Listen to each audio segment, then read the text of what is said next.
Alright, so here's another 2018 release. This is the LG G7 ThinQ. Besides the very awkwardly long name, how does this phone perform in 2018? Let's find out.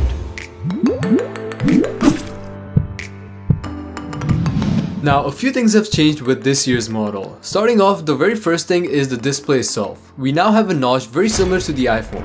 It is a little bit smaller, but it's definitely there. Although LG does give you the option to turn it off. LG calls this the new second screen, and you can go into settings and turn it off or customize it to fit a look you like. But honestly, I don't really like the idea of customizing the notch because then it's still there, and if you decided to completely turn it off, you can still see some light come through, so there's no real point of turning it off in my opinion. Other than that, it's a pretty good display. It's a 6.1-inch display with an 82% screen to body ratio. It is an 1440 IPS panel with a Gorilla Glass 5. But other than that, the display looks pretty good, although I do mind the bottom bezel, which is a little bit thicker than what we're used to in 2018. But an additional feature we do have with this phone is a brightness increase mode, which lets you boost the brightness beyond 100%, which definitely helps you seeing the display better in bright sunlight, and I actually really like this feature.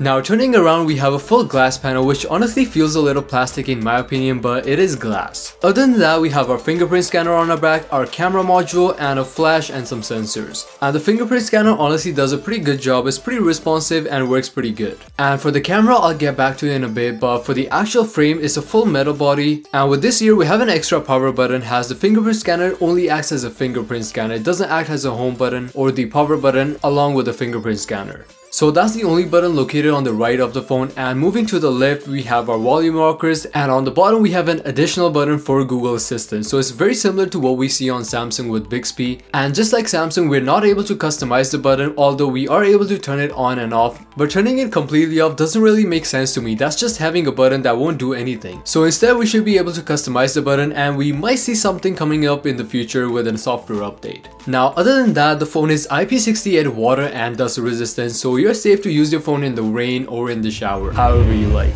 Moving back to the camera side of things, we have a dual camera setup, and we have a standard lens and a wide angle lens. Now the wide angle lens is honestly my favorite part on the LG G7 or any newer LG models with the wide angle lens, and I really hope Apple and Samsung decide to use this as well instead of the telephoto lens, which honestly is a little bit useless in my opinion.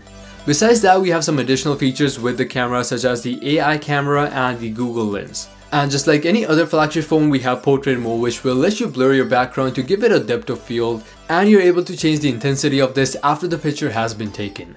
And for the front, nothing really exciting but an 8 megapixel camera, which is an upgrade from last year. So overall, not bad in camera side of things, pretty good stuff, and it does perform pretty good, and that's honestly what matters here. Now moving into performance side of things, the phone performs pretty good. I didn't really see any bugs or glitches, so software wise LG has done a pretty good job, and we got some pretty good hardware to make sure the phone keeps performing like this.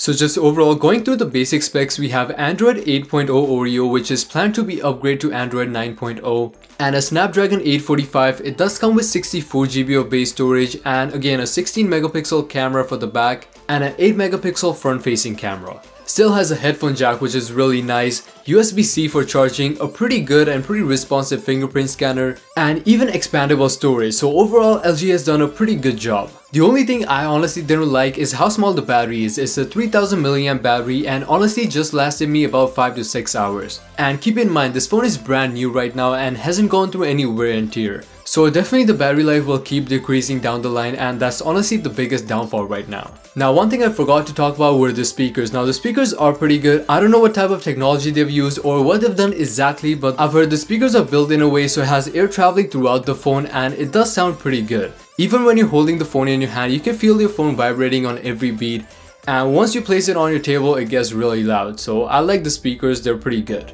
And yeah guys, let me know what you think about the LG G7 in a comment down below, and subscribe for more content like this. And as always, thanks for watching.